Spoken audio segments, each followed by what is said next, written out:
No, the signalman cried. Express trains aren't supposed to go that way. It was too late. Gordon had already raced into the distance. The old branch line was weak and rusty. There were signs warning all the trains to go slow. But Gordon ignored the signs. "I'm an express engine. I don't go slow," he said. He went even faster. The branch line couldn't take his weight, and the rails buckled. "Oh, help!" Gordon cried as he slid off the tracks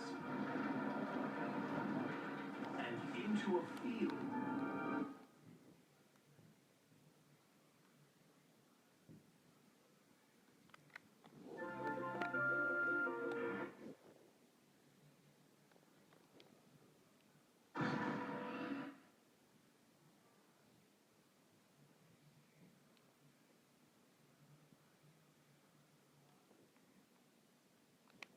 "Oh, help!" Gordon cried as he slid off the tracks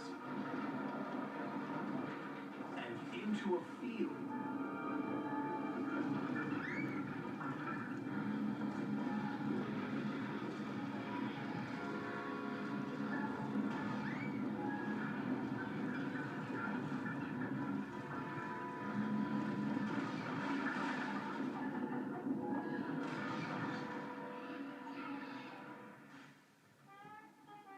No one was hurt, but poor Gordon felt very undignified. When he approached the chocolate factory, his driver applied the brakes. But Percy's wheels just skidded on the oily rail. "Oh no!" hooted Percy.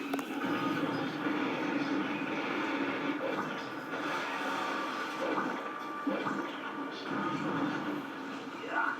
he groaned. "I've never been hurt." He was all over the fire. Such a fright when the boxes and bags burst everywhere.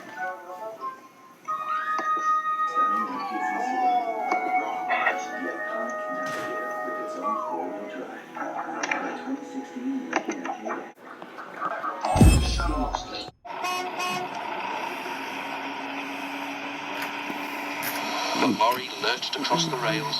The back wheels were just clear when its engine made a noise like a tired sheep and stopped. The back of the lorry was still jutting out over the railway line. The farmer struggled to start it again, but it would not go.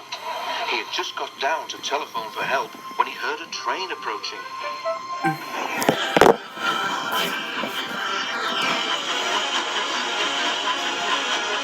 Thomas wasn't going fast. When he saw the lorry, he set his brakes hard, but he couldn't stop. He hit the lorry with a loud crack. The force of the blow spun the lorry round. Splintered wood flew everywhere, and eggs, butter, and milk were catapulted over Thomas.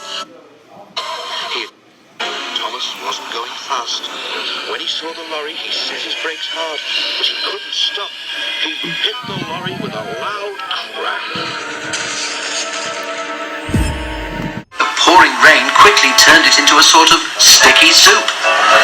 At that moment, Percy appeared. Percy wasn't going fast, but he couldn't prevent himself from plowing into the porridge which now covered the rails.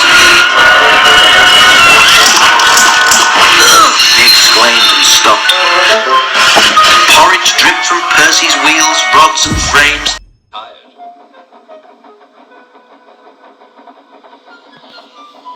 "Have a drink," said his driver, "then you'll feel better." A water column stood at the end of the siding with the unsafe buffers. Suddenly, Percy found that he couldn't stop. The buffers didn't stop him either. "Oh!" wailed Percy. "Help!" The buffers were broken and Percy was wheel-deep in coal. It was time for Thomas to leave. He had seen everything. "Now Percy has learned his lesson too," he chuckled to himself. "Be careful, Percy," called his driver, but Percy was in a hurry.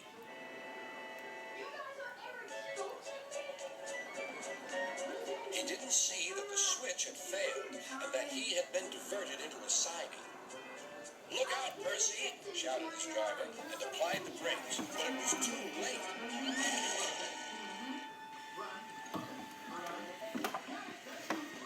The driver and fireman had jumped clear, and squashed fruit squirted all over Percy.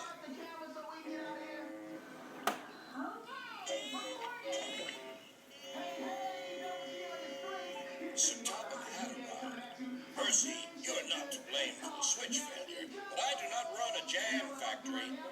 "Yes, sir, but no, sir." Until it was too late. Luckily, no one was hurt, but Gordon came off the rails. He was covered in gooey red. We'll have to go back to the drawing board.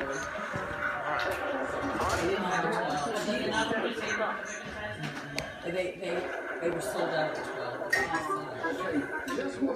I like to do it because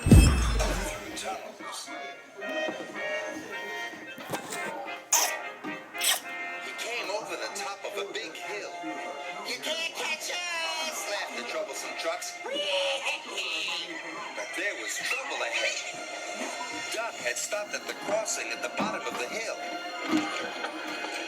Hopper's driver applied the brakes, but it was too late.